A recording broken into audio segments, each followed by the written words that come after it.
Understanding Michael Porter, The Essential Guide to Competition and Strategy by Joan Magretta.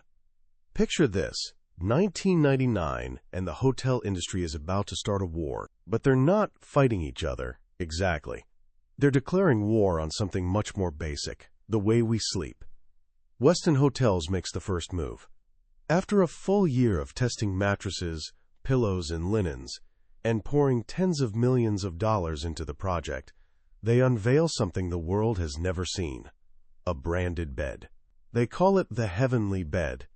It's pure marketing genius. We wanted to stand out from the crowd, a Westin executive explains, and for a brief, shining moment, they do. But here's where the story gets interesting. The competition watches, takes notes, and strikes back. Hilton launches its Serenity Bed.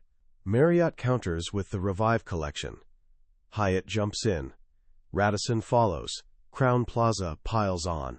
One by one, they all join this bizarre arms race, adding more pillows, boasting about higher thread counts, trying to out-comfort each other. Fast forward to 2006, and journalists declare the bed war's officially over. So who won? Well, customers certainly came out ahead. Now you could check into pretty much any major hotel and count on a decent night's sleep. But what about the companies themselves? They'd all spent millions. They'd all raised the bar for everyone. And yet, not a single one had gained any lasting edge over the others. They'd run themselves ragged in a frantic race, only to end up right back where they started. This little tale opens a window onto one of the most important and dangerous questions in business. What does competing actually mean? Most of us think we know. It's about being number one. It's about winning. It's about leaving your competitors in the dust. But what if that entire mindset is wrong? What if trying to be the best is actually a trap, a guaranteed path to mediocrity, and a brutal war that nobody can truly win? That's the revolutionary idea at the heart of Michael Porter's work. This guy is, without exaggeration, the father of modern strategy. For decades, from his perch at Harvard Business School, Porter has obsessed over one massive question: why are some companies more profitable than others? His books are the foundation of the field, classics that have shaped generations of leaders and consultants. In her brilliant guide, Understanding Michael Porter, Joan Magretta becomes our interpreter, taking thousands of pages of dense academic work and distilling it into something powerful and clear. She makes Porter's ideas accessible, not just for executives in corner offices, but for anyone curious about the deep forces that shape our economic world. Here's what I promise you. By the end of our journey through this book, you'll see business in a completely new light. You'll understand that competition isn't some brutal fight to the death, but a sophisticated art of being different. You'll learn about the 5 fundamental forces that shape how profitable any industry can be, from airlines to software. And most importantly, you'll grasp the timeless principles of building a strategy that doesn't just help you survive, but lets you thrive in a way that's both lasting and meaningful. This isn't just about business, it's about a whole new way of thinking. Let me ask you something. When you think of competition, what image pops into your head? For most of us, it's borrowed from sports or warfare. There's a winner and a loser, a champion and a defeated opponent. Victory means crushing the enemy, or standing alone at the top of the podium. It's a deeply instinctive way to see the world. It's also, according to Michael Porter, a deeply flawed and destructive way to run a business. He calls this the competition to be the best mindset. It's that voice in a CEO's head whispering, "We need the best product, the best service, the best people." It's the logic that drove the hotel bed wars, where everyone rushed to copy the latest innovation, hoping to edge out the competition. But think about it for a second. Is there really a best car, a best hamburger, a best hotel? For one person, the best car might be a fuel-efficient hybrid. For another, it's a sturdy pickup truck. For someone else, it's a luxury sedan. The whole idea of the best crumbles under even the slightest scrutiny, because in most industries, there are countless different customers with countless different needs. When companies all chase this phantom of the best, they inevitably crash into each other. They benchmark against each other, copy each other's features, match each other's prices. Over time, the differences between them start to blur and fade. Porter calls this competitive convergence, and when customers can't tell you apart from your rivals anymore, they're left with only one way to choose: price. This becomes a race to the bottom, a zero-sum game where one company's gain is another's loss, and it's the main reason why entire industries, like airlines for decades, suffer from chronically terrible profitability. Porter offers us a different path, a more creative, more sustainable, and ultimately more profitable one. He says, don't compete to be the best. Compete to be unique. This is the single most important idea in all of strategy. It changes everything. Instead of trying to win the same race as everyone else, you choose to run a completely different race. Your goal isn't to destroy your rivals. It's to create a different kind of value for a different set of customers. Think about Walmart and Target. For decades, both have thrived in discount retailing. Walmart is the workhorse, built on everyday low prices. Target is more of a show horse, appealing to shoppers who want a bit of style and design along with their savings. They coexist and prosper because they aren't trying to be the best. They're trying to be unique. They serve different needs. Or consider McDonald's and In-N-Out Burger. McDonald's is all about fast burgers. In-N-Out thrives on slow burgers. Its customers happily wait 10 minutes for a fresh, made-to-order burger that's never been frozen. In business, there can be many winners. The goal isn't to beat rivals, but to create value. And because there are so many needs to serve, there are countless ways to win. Porter calls this positive-sum competition. Instead of a bloody red ocean of head-to-head rivalry, you can find your own clear blue water, where you create value in a way only you can. But to do that, you first need to understand the true nature of the competitive waters you're swimming in. And this brings us to one of Porter's most famous and powerful tools, the 5 forces. Most people think of competition as a simple duel between rivals. Apple versus Samsung, Coke versus Pepsi. But Porter reveals that this view is dangerously narrow. The real point of competition isn't just to win a sale, it's to earn profits. And the struggle for profits is a much broader and more complex tug-of-war, involving not 2, but 5 powerful forces. Imagine your company sitting in the center of a swirling vortex. These 5 forces are constantly pulling at your profitability. The first force, the one we all see, is the rivalry among existing competitors. This is how intense the fight for position gets. When rivals are all selling similar products, or when the industry isn't growing much, this rivalry can turn into a brutal price war, draining profits from everyone. But that's just the beginning. The second force is the bargaining power of buyers, your customers. If your buyers are powerful, they can use their muscle to push your prices down, or demand more value for the same price, capturing more of the pie for themselves. Who holds the power in the cement industry? In the United States, big construction companies are the main buyers, and they use their size to negotiate hard, keeping prices and profits low for cement makers. But cross the border into Mexico, and everything flips. There, 85% of cement is sold to thousands of tiny, individual customers. They call them ants. They have zero bargaining power, which lets a company like Cemex earn much higher returns in Mexico than in the U.S., even though they're selling the exact same product. The third force is the flip side, the bargaining power of suppliers. If your suppliers are powerful, they can charge you higher prices or demand better terms, squeezing your profitability from the other direction. For years, PC makers were caught in a vice between 2 incredibly powerful suppliers: Microsoft, which controlled the operating system, and Intel, which made the processors. Dell, HP, and the others had little choice but to pay up, and those 2 companies captured the lion's share of value in the PC industry. And remember, suppliers includes your employees. The historical strength of labor unions in the airline industry has been a constant drain on profitability, negotiating work rules that created jobs but bled profits. The fourth force is the threat of substitute products or services. A substitute isn't a direct rival, it's a different product or service that meets the same basic need. Tax software is a substitute for hiring an accountant. The high-speed train from Madrid to Barcelona is a substitute for flying. Substitutes put a ceiling on your pricing, because if you charge too much, customers will simply switch to the alternative. And finally, the fifth force is the threat of new entrants. If it's easy for new companies to enter your industry, they'll be a constant threat. The fear of new competition caps prices, because existing players know that if they start earning fat profits, they'll be inviting a flood of newcomers to join the party. This is why what Porter calls entry barriers matter so much. These are the hurdles that new players have to clear. Things like economies of scale, heavy capital requirements, or powerful brands.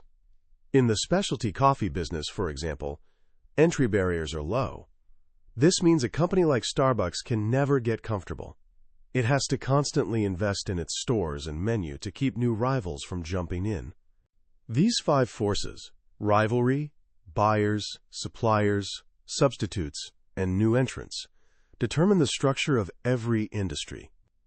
And it's that structure, not whether an industry is high-tech or low-tech, new or old, that determines its average profitability. The five forces framework is like a weather forecast for your business. It tells you whether you're heading into a perfect storm or sailing on calm seas. So if industry structure sets the stage, how do you write your own success story? This is where we shift from the industry level to the company level, from the weather forecast to building your own shelter. This is the realm of competitive advantage. For Porter, competitive advantage isn't some fuzzy notion of being good at something. It's a concrete economic reality. If you have true competitive advantage, it'll show up on your profit and loss statement. It means that, compared to your rivals, you're able to do one of two things: operate at a lower relative cost or command a higher relative price. That's it. Those are the only two ways one company can outperform another. Think of it as a wedge. On one side, you have the value you create for customers, what they're willing to pay.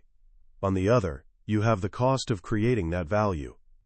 Competitive advantage is about driving a wider wedge between buyer value and cost than your rivals can manage. A company like IKEA or Southwest Airlines has a cost advantage. They've found more efficient ways to produce, deliver, and sell their offerings, letting them charge lower prices than rivals while still being highly profitable. A company like Apple or BMW, on the other hand, has a price advantage. They offer something unique and valuable, whether it's design, performance, or brand, that makes customers willing to pay a premium. But where do these cost or price advantages actually come from? This takes us to the next layer, and another core Porter framework, the value chain. Ultimately, all cost and price differences arise from the hundreds of specific activities a company performs. Activities like managing supply chains, running sales forces, developing products, or providing customer service. The value chain is the sequence of all these activities that a company performs to design, produce, sell, deliver, and support its products. It's the blueprint of how a company actually works. The value chain is powerful because it lets you stop thinking in broad, fuzzy terms like marketing or operations and start zooming in on the specific activities that drive your costs and create value for customers. Let's look at a simple example from the nonprofit world. Imagine organizations that provide wheelchairs in developing countries. One might follow a refurbisher model. They collect used chairs, fix them up, and ship them overseas. Another might be a, quote, volume purchaser, using donations to buy huge quantities of the most basic, standardized chairs from low-cost producers in China. Now consider a third organization, Whirlwind Wheelchair. Its founder, an engineer who uses a wheelchair himself, was frustrated by hospital chairs that broke on cracked sidewalks. So Whirlwind's value chain starts with a completely different activity: user-centric design. They design rugged, durable mobility chairs that can withstand local conditions. They then partner with regional manufacturers to produce them, and work with local centers that do final assembly, custom fitting, and, critically, can provide spare parts for repairs. Each of these three organizations has a different value chain, a different set of activities, and each configuration produces a different kind of value at a different cost. If your value chain looks just like everyone else's, you're back to competing to be the best. A sustainable competitive advantage comes from having a value chain that's different.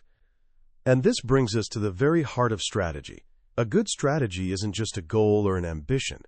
It's a complete system, a coherent set of choices that pass 5 crucial tests. The first test is a distinctive value proposition. This is the outward-facing part of your strategy. It answers 3 questions. Which customers will you serve? Which of their needs will you meet? And at what relative price? Enterprise Rent-A-Car became the market leader not by fighting Hertz and Avis for business travelers at airports, but by serving a completely different need: home city rentals for people whose cars were in the shop. This was a different need for a more price-sensitive customer at a lower relative price. But a great value proposition isn't enough. This is where many companies stumble. The second test is a tailored value chain. The essence of strategy lives in the activities. Your value chain must be specifically configured to deliver your unique value proposition in a way rivals can't match. Enterprise didn't just target different customers. It built a completely different business system. Instead of expensive airport locations, it opened thousands of small, low-rent neighborhood offices. Instead of a fleet of fancy SUVs and convertibles, it used more basic, older models that cost less. Every activity was tailored to its value proposition of convenient, low-cost home city rentals. This leads directly to the third test, which Porter calls the linchpin of strategy: trade-offs. A trade-off is the strategic equivalent of a fork in the road. If you take one path, you can't simultaneously take the other. Strategy is about making choices, and true choice means accepting limits. It's about deciding what not to do. IKEA is a masterclass in trade-offs. Its value proposition is good design and function at a very low price. To deliver this, it's made a series of clear trade-offs. It sells furniture you have to assemble yourself. In exchange, you get a lower price. It offers a narrow range of styles, not hundreds of choices. In exchange, it can source in massive volumes at lower cost. There are no salespeople to help you. In exchange, you get a lower price. The list goes on. These trade-offs make a strategy difficult to copy. A rival can't just cherry-pick one piece of what IKEA does without compromising its own business. If a traditional furniture store started selling flat-pack furniture, it would confuse customers and create chaos in its supply chain. This is called straddling, and it almost always fails. McDonald's learned this the hard way when it tried to copy Burger King by offering customized, made-for-you burgers. The trade-off was clear. More customization meant less speed and less consistency, which undermined the very core of its strategy. The fourth test of good strategy is fit. Fit is the amplifier. It's about how the activities in your value chain relate to and reinforce one another. A great strategy isn't about one core competence. It's about the connections among many things. It's a system of interdependent choices. Think of the fashion retailer Zara. Its success doesn't come from one thing. It comes from how everything fits together. Its large design team can quickly copy runway trends. Its European-based manufacturing allows for small batches and fast production. Its company-owned trucks speed new clothes to stores in 24 hours. And its high-rent, high-traffic store locations act as billboards, creating buzz without expensive advertising. Each choice makes the others more valuable. This complex web of interconnected activities is incredibly difficult for a rival to untangle, let alone copy. Fit is what creates a chain that's as strong as its strongest link. Finally, the fifth test is continuity over time.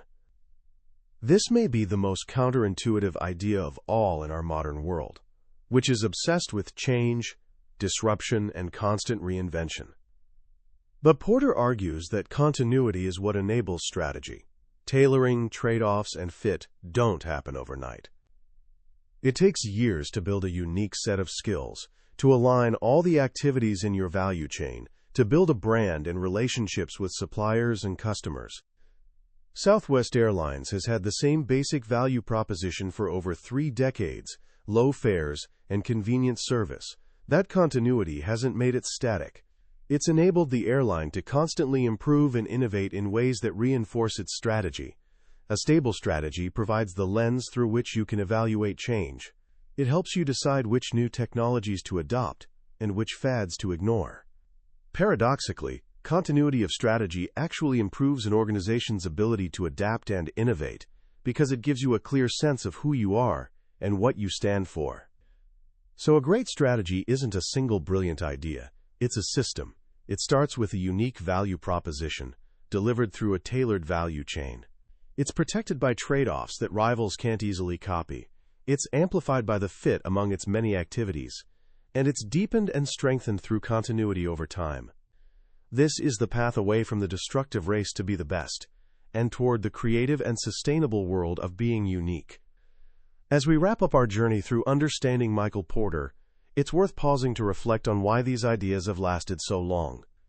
In a world of fleeting management fads, blue oceans, dancing elephants, moving cheese, Porter's work feels different.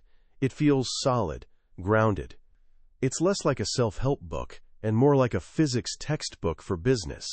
He's given us a set of fundamental laws that govern competition, laws that apply whether you're running a tech startup, a global corporation, or a local nonprofit. The most powerful lesson for me is the profound shift in mindset it demands. We're all, by nature, drawn to the idea of being the best. It's simple, it's inspiring, and it feels like the path to victory. But Porter holds up a mirror and shows us that this path, more often than not, leads to a grim, exhausting, and profitless war. The courage to compete, to be unique, to deliberately choose not to serve some customers, to say no to some opportunities, to accept limits, is a far more difficult but far more rewarding path. Strategy, in Porter's world, is an act of creative discipline. It's not about a single brilliant aha moment or a visionary leader having a stroke of genius. It's about the patient, deliberate construction of a complex system of choices where every piece fits together to create something of unique and lasting value. It's the painstaking work of tailoring your activities, the intellectual honesty of embracing trade-offs, and the long-term commitment to a single, clear direction. So how can you start applying these ideas today in your own life or work? You don't need to be a CEO to think like a strategist. Start with a simple question. The next time you're in a meeting or making a decision, instead of asking, "How can we do this better than our rivals?" ask, "How can we do this differently?" Instead of asking, "What more can we add?" ask, "What are we willing to give up to be truly exceptional at what matters most?" The essence of strategy, Porter reminds us again and again, is choosing what not to do. That single question, "What will we not do?" can be the start of a revolutionary conversation. That was the book summary of Understanding Michael Porter by Joan Magretta. We've certainly covered a lot of ground today, but I'll be honest with you. A summary can only ever be a map. The real treasure is found when you explore the territory yourself. The true power of these ideas sinks in when you read the stories, see the examples, and let the logic build, page by page. This summary is designed to be a compass, to help you decide if this is a journey worth taking. If anything we've discussed today has sparked a new thought or challenged an old assumption, I encourage you to pick up a copy. Reading it isn't just about learning a set of frameworks. It's about fundamentally rewiring the way you see competition, value, and success. A link to the book is in the description. Also, if you found this summary valuable and you'd like to continue exploring the world's most influential books, please take a moment to like this video and subscribe to the channel. It helps us reach more curious minds like yours and ensures you won't miss our next deep dive into another life-changing book from the billionaire's bookshelf. Let's keep growing together.